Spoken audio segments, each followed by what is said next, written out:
Bonjour, c'est le troisième volet de notre série consacrée au RGPD, le règlement européen sur la protection des données personnelles. Alors après les grandes lignes du RGPD, après les démarches à mener pour les entreprises, nous allons aujourd'hui nous attarder plus précisément sur les points de conformité à prendre en compte. Notre expert, Maître François-Pierre Lany, il est avocat spécialisé en droit des nouvelles technologies. Toute première question donc, Maître, quels sont les points essentiels qu'une entreprise doit prendre en compte pour précisément être en conformité avec le RGPD?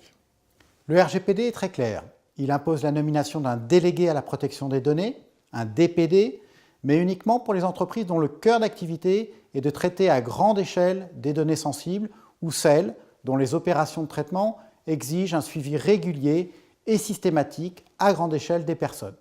Notre recommandation est de nommer un DPD dès qu'une entreprise traite des données personnelles.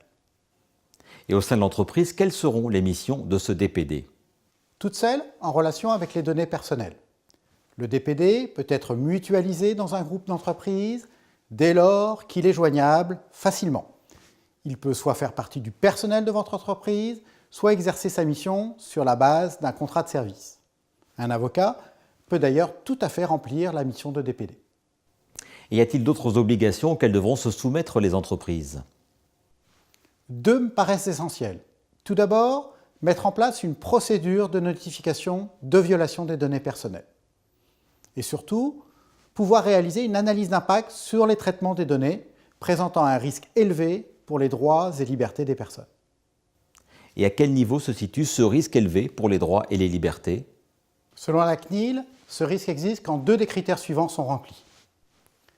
Lorsque le traitement effectue une évaluation ou un scoring, lorsqu'il permet une prise de décision automatique avec effet légal ou similaire, lorsque le traitement est lié à une surveillance systématique, lorsqu'il y a collecte de données sensibles, lorsque le traitement consiste à une collecte de données personnelles à large échelle, lorsque des données sont croisées, lorsque les personnes dont les données sont traitées sont vulnérables, comme des patients, des personnes âgées ou encore des enfants.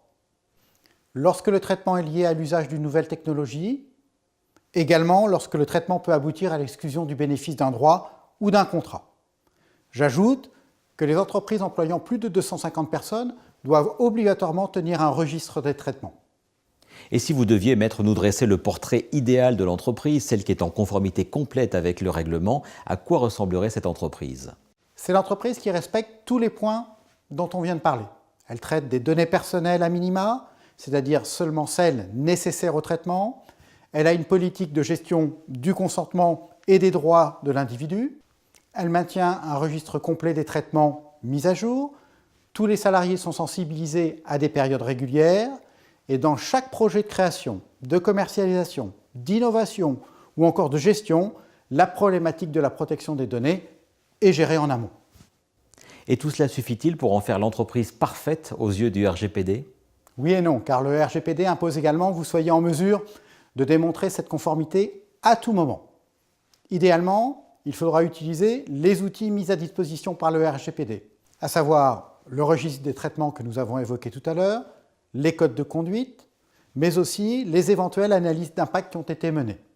L'entreprise en conformité, c'est aussi celle qui a été à même de créer des processus internes pour gérer les failles, notamment par la mise en place d'outils informatiques qui assurent précisément la protection des données. Et on termine, si vous le voulez bien, par un tout dernier conseil aux entreprises pour rester conformes sur la durée. La formation et la sensibilisation de l'ensemble du personnel est, à mon sens, un excellent moyen de pérenniser la conformité.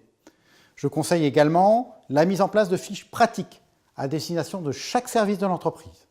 Enfin, une entreprise ne doit jamais hésiter à s'entourer de professionnels. D'où l'intérêt, comme toujours, d'avoir recours au conseil d'un expert. Merci beaucoup, Maître François-Pierre Lany, pour votre expertise et pour vos conseils sur ces sujets essentiels de la protection des données personnelles. Des conseils que vous retrouvez, ceux-ci et bien d'autres, sur les sites ledroitpourmoi.fr et derrienic.com.